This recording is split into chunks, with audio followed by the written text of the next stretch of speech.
Hi guys, good morning. Nagtutulak ako ng wheelchair ni Lolo. Yan si Lolo guys. 9:30 na ng umaga. Mainit na rin. Dito kami sa park. Pupunta kami sa Carrefour.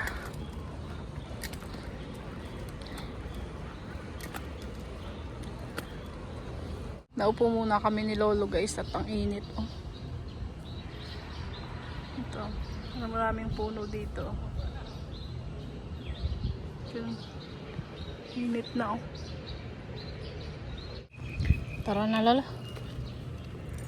At ang init na.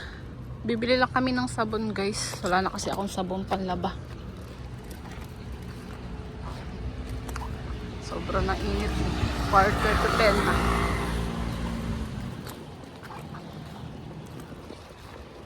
Hirap maging OFW guys. Kaya sa mga gustong maging OFW dyan, mag-abroad, dapat pag-isipan nyo munang maigi. Hindi basta-basta mag-abroad guys. Lalo na pag may mga anak ka na. Nako. Hirap. Tapos, ano mo may sakit yung anak mo. So, mainam kung may mag-aalaga sa kanila. May pagkakatiwala mong maigi yung anak mo. Kaya kami super blessed din. May mga hipag akong matyaga mag-alaga sa mga anak ko. Yan, tigatulok ng wheelchair, tigapunas ng puwet. Yan, pero laban lang laban lang tayo. Ganito talaga ang buhay sa panahon ngayon. Malaking bagay na to, tsaka sakripisyo lang din talaga pag abroad. Kailangan magsakripisyo para sa kinabukasan ng mga anak. Yan guys, diyan kami pupunta ni Lolo sa Carrefour. Dalang payong, tapos video pa more. Tinatry ko kasing buhayin uli yung YouTube ko guys. Sayang din kasi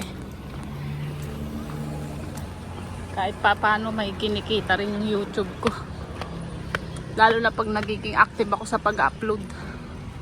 Hindi naman ganun kalaki pero sayang din kasi.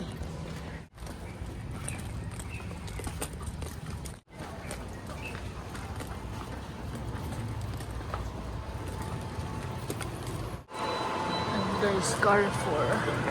Pero ito yung binibili ko guys. Jasmine tea. Ayan kay Lolo guys.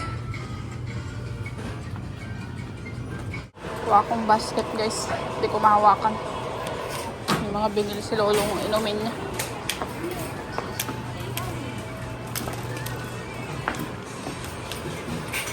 Bibili pa ako. Sabon lang ka ako. Ito guys, yung binibili kong sabon.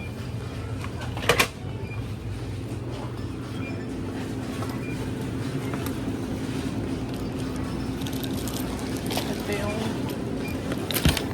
binili namin ni Lolo. Bumili din ako ng buko juice. Ay, sabaw ng buko. So, yan lang bibili namin guys. Tignan nyo guys yung Taiwanese. Bibili ng red first. Kapila na kami, babayad. Guys, tapos na kami ni Lolo. Nakabili na kami ng sabon.